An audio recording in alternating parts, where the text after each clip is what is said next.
गुरुदेव और माँ गायत्री के चरण में कोटि कोटि नमन करते हुए, गुरुदेव को साक्षी मानते हुए आज हम भारतीय संस्कृति की गरिमा को देखेंगे। भारतीय संस्कृति ही विश्व संस्कृति है, इसको जानेंगे। भारतीय संस्कृति एक ऐसी विश्व संस्कृति है जो मनुष्य को सच्चे अर्थों में मनुष्य बनाने की क्षमता से ओतप्रोत है। वह उच्च स्तरीय विचारना जिसमें व्यक्ति अपने आप में संतोष और उल्लास भरी अंतर्स्थिति पाकर सुख और शांति से भरा पूरा जीवन जी सके। भारतीय तत्व ज्ञान में कूट कूट कर भरी है। वह आदर्शवादी क्रिया पद्धति जो सामूहिक जीवन में आत्मीयता, उदारता, सेवा, स्नेह भावना, सहिष्णुता और सहकारिता का वातावरण उत्पन्न करती है। भारतीय संस्कृति के शिक्षण की मूलधारा है। इस महान तत्व का ज्ञान अवगाहन भारतीय प्रजा चिरकाल तक करती रही और उसके फलितार्थ इस रूप में सामने आए कि यहाँ के नागरिकों को समस्त संसार में देव पुरुष कहा गया और जिस भूमि में ऐसे महामानव उत्पन्न होते हैं उसे स्वर्ग के नाम से संबोधित किया गया। यहाँ के 33 कोटि नागरिकों को विश्व में 33 कोटि देवताओं के नाम से पुकारा जाता था और जब भी भारत भूमि का स्मरण किया जाता था उसे स्वर्गादपि गरीयसी ही कहा जाता था। यहाँ के निवासी प्रेम, सदाचरण, सुव्यवस्था और समृद्धि का संदेश और मार्गदर्शन लेकर विश्व के कोने कोने में पहुँचे तथा शांति और प्रगति के साधन जुटाने का नेतृत्व करते रहे। इतिहासकार इस तथ्य को भुला न सकेंगे कि भारत ने न केवल अपने देश को समुन्नत बनाया वरन समस्त विश्व को शांति और प्रगति के लिए सहयोग एवं मार्गदर्शन प्रदान किया।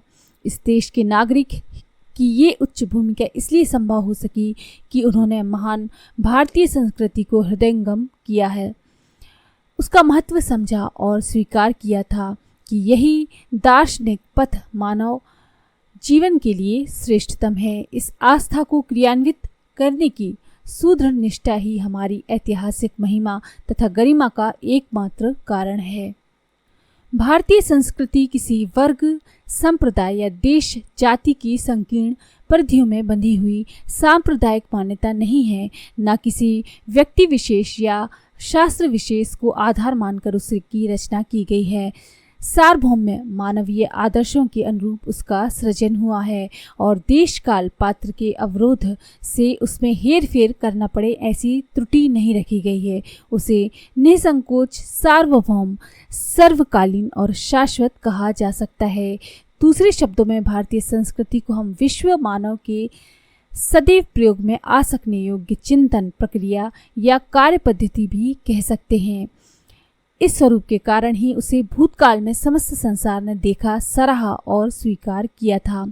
भविष्य में भी जब इस अनैतिक भगदड़ से दुखी होकर मानव जाति को किसी असंतुलित दर्शन की आवश्यकता पड़ेगी तो उस आवश्यकता की पूर्ति केवल भारतीय संस्कृति ही कर सकेगी। संस्कृति का अर्थ है वह कृति कार्य पद्धति जो संस्कार संपन्न हो। उबड़ खाबड़ पेड़ पौधों को जिस प्रकार काट छाट कर उन्हें सुरम्य और सुशोभित बनाया जाता है, वही कार्य व्यक्ति की मनोवृत्तियों पर नियंत्रण स्थापित करके संस्कृति द्वारा संपन्न किया जाता है। किसान जैसे भूमि को खाद, पानी, जुताई आदि से उर्वर बनाता है और बीज बोने से लेकर फसल तैयार होने तक उन पौधों को सींचने, संभालने, निराने, रखाने की अनेक प्रक्रियाएं संपन्न करता है, वही कार्य संस्कृति द्वारा मानवीय मनोभूमि को उर्वर एवं फलित बनाने के लिए किया जाता है। अंग्रेजी में संस्कृति के लिए कल्चर शब्द का प्रयोग होता है। उसका शब्दार्थ भी उसी ध्वनि को प्रकट करता है। अस्त व्यस्तता के निराकरण और व्यवस्था के निर्माण के लिए जो प्रयत्न किए जाएं उसे कल्चर कहा जा सकता है। संस्कृति का भी यही प्रयोजन है। संस्कृति के साथ भारतीय शब्द जोड़कर उसे भारतीय संस्कृति कहा जाता है। इसका अर्थ ये नहीं कि वह मात्र भारतीयों के लिए ही उपयोगी है। अन्वेषण का श्रेय देने के लिए कई बार नामकरण उसके कर्ताओं को दे दिया जाता है। कई ग्रह नक्षत्रों की अभी अभी नई शोध हुई है, उनके नाम उन शोधकर्ताओं के नाम पर रख दिए गए हैं। पहाड़ों की जिन ऊंची चोटियों पर जो यात्री पहले पहुंचे, इनके नाम भी उन साहसियों के नाम पर रख दिए गए। धर्म संप्रदायों के संबंध में भी ऐसा ही होता रहा है। उनके आचार्यों संस्थापकों का नाम स्मरण बना रहे, इसलिए उनके नाम से भी वे संप्रदाय पुकारे जाते हैं। इसका अर्थ उन पदार्थों या मान्यताओं को उन्हीं की संपत्ति मान लेना नहीं है जिनका की नाम जोड़ दिया गया है। हिंदुस्तान में वर्जीनिया तंबाकू पैदा होती है, उसका आरंभिक उत्पादन वर्जीनिया में हुआ था, इसलिए नामकरण उसी आधार पर हो गया। ये प्रतिबंध लगाने की बात कोई सोच भी नहीं सकता कि उस तंबाकू का उपयोग या उत्पादन मात्र वर्जीनिया के लिए ही सीमित रखा जाए। भारतीय संस्कृति का उद्भव, विकास, प्रयोग, पोषण एवं विस्तार भारत से हुआ, इसलिए उसका नाम भारतीय संस्कृति उसको हम पुकारने लगे। इसका अर्थ ये नहीं माना जाना चाहिए कि उसका प्रयोग इसी देश के निवासी तक सीमित रहे। यजुर्वेद में एक पद आता है, सा प्रथमा संस्कृति विश्व धारा, अर्थात ये प्रथम संस्कृति है जो विश्वव्यापी है। सृष्टि के आरंभ से संभव है ऐसी छुटपुट संस्कृतियों का भी उदय हुआ हो जो वर्ग विशेष, काल विशेष या क्षेत्र विशेष के लिए उपयोगी रही हों। उन सब को पीछे छोड़कर ये भारतीय संस्कृति ही प्रथम बार इस रूप में प्रस्तुत हुई कि उसे विश्व संस्कृति कहा जा सके। हुआ भी यही, जब उसका स्वरूप सर्वसाधारण को विदित हुआ तो उसकी सर्वश्रेष्ठता को सर्वत्र स्वीकार ही किया जाता रहा और सर्वोच्च भी माना जाता रहा। फलस्वरूप वह विश्वव्यापी होती चली गई। इसी स्थिति का उपरोक्त मंत्र भाग में संकेत है। इतिहास ना भी माने तो भी तथ्य के रूप में स्वीकार करना ही होगा कि विश्व संस्कृति माने जाने योग्य समस्त विशेषताएं इस भारतीय संस्कृति में समग्र रूप से विद्यमान हैं। विश्ववारा शब्द का अर्थ होता है विश्वम कृणुतीति विश्ववारा, अर्थात जो समस्त संसार द्वारा वर्ण की जा सके, स्वीकार की जा सके, वह विश्ववारा। दूसरे शब्दों में इसे सार्वभौम भी हम कह सकते हैं। संस्कृति के लिए दूसरा शब्द ब्राह्मण ग्रंथों में सोम आता है। सोम क्या है? अमृतम वे सोमः, अर्थात अमृत ही सोम है। अमृत क्या है?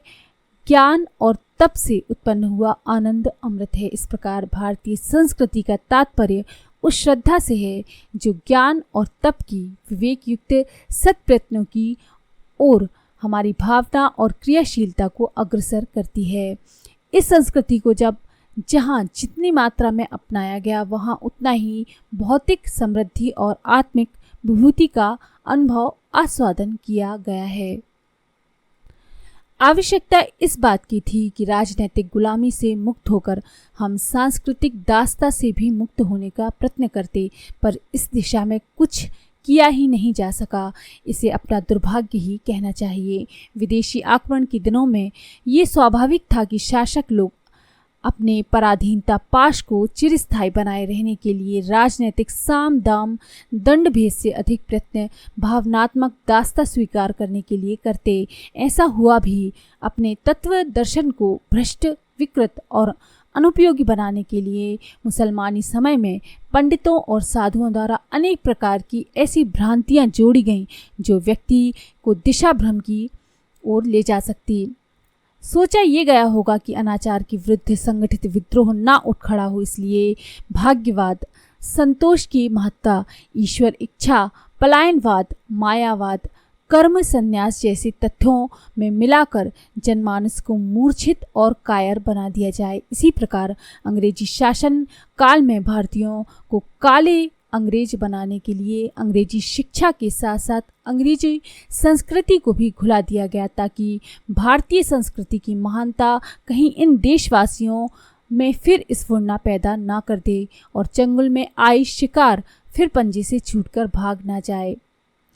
लॉर्ड मैकाले का ये शिक्षा षड्यंत्र सर्वविदित है, जिसके अनुसार उन्होंने अंग्रेजी शिक्षा का विस्तार करने में यही दृष्टि प्रधान रखी थी कि भारतीय प्रकांतर में अंग्रेजियत का वर्चस्व श्रोधार्य कर लें और अंग्रेजी शासन चले जाने पर भी यहाँ के निवासी अपने आदर्शों का उद्गम अंग्रेजी सभ्यता को ही मानकर उसके समर्थक तथा अनुयायी बने रहें। समय बीत गया, अब हमें चेतना चाहिए था, पर उस जागृति की ओर ध्यान ही नहीं दिया जा सका जो समस्त जागृतियों का मूलभूत स्रोत है। भारतीय संस्कृति की अपनी अनोखी विशेषताएं हैं। सच तो ये है कि संस्कृति शब्द के साथ जुड़ी हुई विशेषताओं को पूरा कर सकने में समस्त कसौटियों पर कसे जाने पर खरी सिद्ध होने में एक भारतीय संस्कृति ही समर्थ है। अन्य संस्कृतियां तो मात्र सभ्यता हैं। सभ्यता किसी देश, काल एवं परिस्थितियों को ध्यान में रखकर विनिर्मित की जाती है और उसकी सीमा उतने ही दायरे में सीमित रहती है। हर परिस्थिति और देश काल के लिए समान रूप से उसका उपयोग नहीं हो सकता, क्योंकि उसमें सैद्धांतिक कम और व्यवहारिक तथ्य अधिक होते हैं। व्यवहार तो ऋतुओं के परिवर्तन के साथ ही बदल जाता है। आयु का हेरफेर भी व्यवहार बदलने को विवश कर देता है। ऐसी दशा में व्यवहार व्यवस्थाओं की प्रधानता के आधार पर बनी हुई सभ्यताएं सर्वदेशिक अथवा सर्वकालीन हो ही कैसे सकती हैं। अंग्रेजी सभ्यता भारत के लिए उपयुक्त बैठ सकती है, इसमें पूरा संदेह है। भारतीय संस्कृति महान ही नहीं वरन वह बेजोड़ भी है। उसके आचरण व्यवहारों के विशुद्ध रूप को देखें, मध्यकालीन विकृतियों की घुसपैठ को उसमें से हटा दें तो निस्संदेह वह व्यवहार व्यवस्था भी उतनी उच्च कोटि की सिद्ध होगी कि व्यक्तिगत व्यवहार और सामाजिक संगठन की परिष्कृत शैली सामने आ जाए और हम उन जंजालों से बच जाएं जो व्यष्टि और समष्टि को उद्विग्न उन्मत्त बनाकर विनाश की ओर धकेलती जा रही है। संस्कृति की उत्कृष्टता का तो कहना ही क्या, उसे मानवीय ही नहीं दैवी संस्कृति कह सकते हैं। नर पशु को नर नारायण के रूप में विकसित कर सकते की सारी संभावनाएं इस दार्शनिक ढांचे के अंतर्गत विद्यमान हैं, जिन्हें किसी समय भारतीय संस्कृति के नाम से पुकारा जाता था। और अब यदि वह शब्द किसी को अरुचिकर हो तो उसका नाम विश्व संस्कृति भी दिया जा सकता है।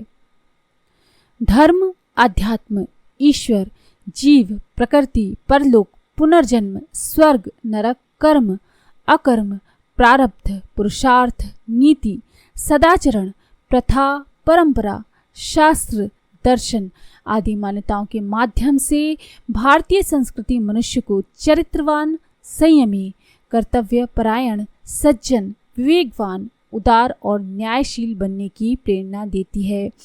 सब में अपनी आत्मा समाया देखकर सबके साथ अपनी पसंदगी जैसा सौम्य सज्जनता भरा व्यवहार करना सिखाती है और बताती है कि भौतिक सफलताएं तथा उपलब्धियां ना मिलने पर भी विचार एवं कर्म की उत्कृष्टता के साथ जुड़ी हुई दिव्य अनुभूति मात्र का अवलंबन करके अभावग्रस्त परिस्थितियों में भी आनंदित रहा जा सकता है।